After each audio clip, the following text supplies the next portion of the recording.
Gokulam jewellers 20,000కు మించి కొనుగోలుకి gold coin, diamonds కి 5,000 ఆఫర్, ఎలక్ట్రిక్ బైక్ గెలుపొందే గొప్ప అవకాశం.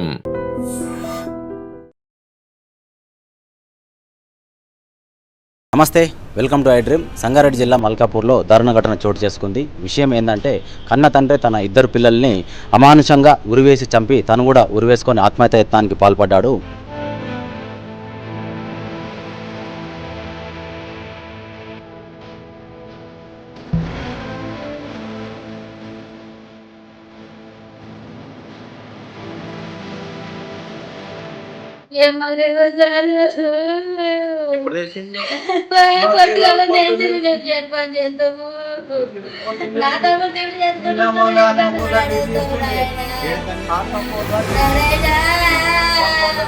సంగారెడ్డి జిల్లా మల్కాపూర్లో దారుణ ఘటన చోటు చేసుకుంది. విషయం ఏంటంటే, కన్న తండ్రి తన ఇద్దరు పిల్లల్ని అమానుషంగా ఉరివేసి చంపి తను కూడా ఉరివేసుకొని ఆత్మహత్య యత్నానికి పాల్పడ్డాడు.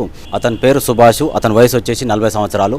వాళ్ళ ఇంట్లో కుటుంబ కలహాలు ఉండడం వల్ల, భార్యాభర్తలకు చాలా రోజుల నుంచి గొడవలు కావడం వల్ల మనస్తాపానికి గురైపోయి తను వాళ్ళ భార్య వేరే వాళ్ళతో అక్రమ సంబంధం పెట్టుకుందని చెప్పేసి మనస్తాపానికి గురై తను ఎన్నోసార్లు భార్యకు చెప్పి చూసినప్పటికీ తను మారకపోవడంతో తన ఇద్దరు పిల్లల్ని ఉరివేసి చంపి తను కూడా బలవన్మరణానికి పాల్పడ్డాడు. అయితే ఇంటికి చుట్టుపక్కల ఉన్న వాళ్లకు ఇంట్లో నుంచి ఏదో దుర్వాసన వస్తుందని చెప్పేసి స్థానికులు ఇంటి దగ్గరికి వెళ్ళి డోర్లు బద్దలు కొట్టి చూడగా మృతదేహాలు లభ్యమయ్యాయి. విషయం ఏంటంటే, తండ్రే చంపినట్టు నిర్ధారణకు వచ్చిన స్థానికులు పోలీసులకు సమాచారం ఇచ్చారు. అయితే ఈ సుభాష్ని విచారించగా తన భార్యకు తనకు చాలా రోజుల నుంచి గొడవలు అవుతున్నాయని, తనకు ఆర్థిక ఇబ్బందులు ఉన్నాయని, దానివల్ల నేను నా భార్యకు ఎన్నోసార్లు చెప్పి చూసినా అయినా కూడా తను మారలేదని, నా ఫోన్ హ్యాక్ చేశారని, సీసీ ఫుటేజ్ కూడా వాళ్ళ హ్యాండ్ ఓవర్లో పెట్టుకున్నారని చెప్పేసి సుభాష్ చెప్పడం జరిగింది. అయితే భార్య తన పేరు వచ్చేసి మంజుల, తన వయసు 35 సంవత్సరాలు. తను ఆర్థిక సమస్యల వల్ల వేరే వాళ్ళతోటి అక్రమ సంబంధాలు పెట్టుకొని తన సమస్యల్ని తన కోరికల్ని తీర్చుకుంటుందని చెప్పేసి సుభాష్ వెల్లడించడం జరిగింది. అయితే పిల్లల పేర్లు వచ్చేసి కుమారుడు రితిక్ మార్యాన్ 9 సంవత్సరాలు, అలాగే కుమార్తె ఆరాధ్య 5 సంవత్సరాలు. వీళ్ళు ఫస్ట్ ఉరేసి తను తర్వాత ఉరేసుకున్నట్టుగా పోలీసుల నిర్ధారణలో తేలింది.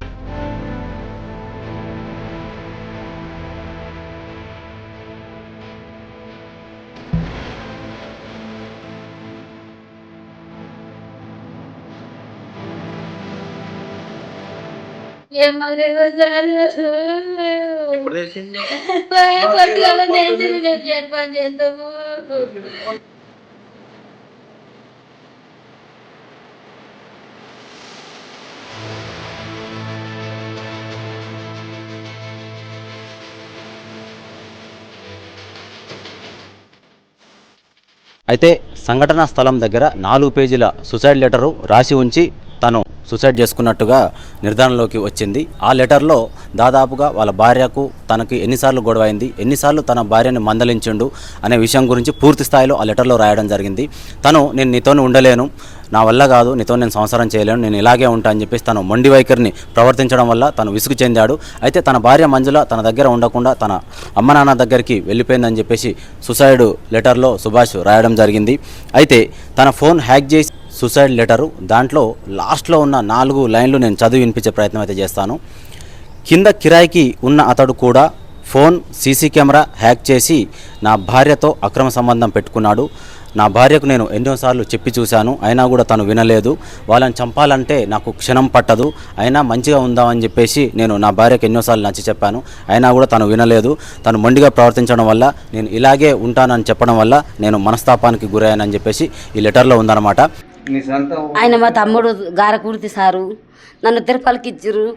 వాళ్ళిద్దరు మొగలు మంచిగా ఉంటారు. ఏమైందేమో మరి వాళ్ళ అమ్మగారు తొరకపోయిందంటే ఆమె వాళ్ళు ఏం చేసుకురు నాకేం తెలియదు సారు. మాకు ఫోన్ వస్తే మేము వచ్చినాము. ఇవాళ మేము ఇప్పటిదాకా జైన్ కాడనే ఉన్నట్టు, ఇప్పుడు వస్తే అక్కడ ఫోన్ చేస్తే వెళ్తొచ్చినాము. ఎప్పుడన్నా ఒకసారి మళ్ళీ ఇప్పుడు చూసిపోతాం, కానీ మధ్యలో పని ఉందని ఎక్కువ రాలేము సార్. మేము పని కోసం రాలేము సారు. మా తమ్ముడు అంటే నాకు బాణం సారు. అయితే దీనివల్లనే నేను పూర్తి స్థాయిలో నేను మనస్తాపానికి గురై నా పిల్లల్ని చంపుకొని నేను చావడానికి కూడా సిద్ధపడ్డానని చెప్పేసి రాశారు. అయితే కొండాపూర్ పోలీసులు వాళ్ళని పిల్లల్ని ఏ విధంగా చంపాడు అనేది మార్చిరి తర్వాత పూర్తి వివరాలు వెల్లడిస్తామని చెప్పేసి కొండాపూర్ పోలీసులు అయితే చెప్పడం జరిగింది.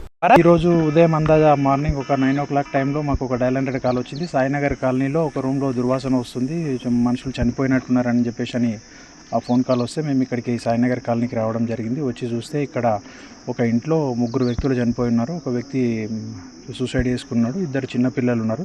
ఆ చనిపోయినటువంటి వ్యక్తి పేరు సుభాష్. ఆయన గారాకుర్తికి చెందినటువంటి వ్యక్తి. ఆయన ఆత్మకూరు పిహెచ్సిలో ల్యాబ్లో పనిచేసుకుంటాడు.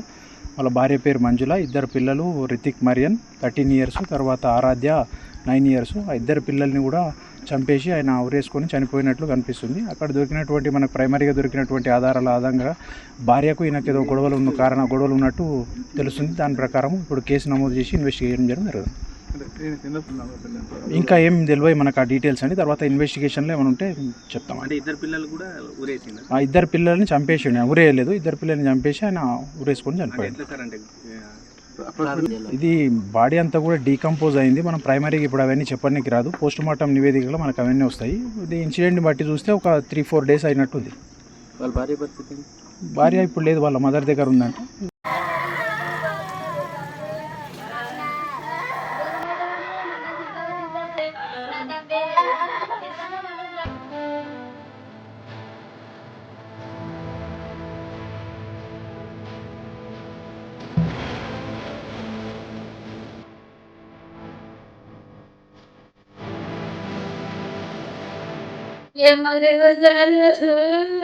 ఎప్పుడు తెలిసింది?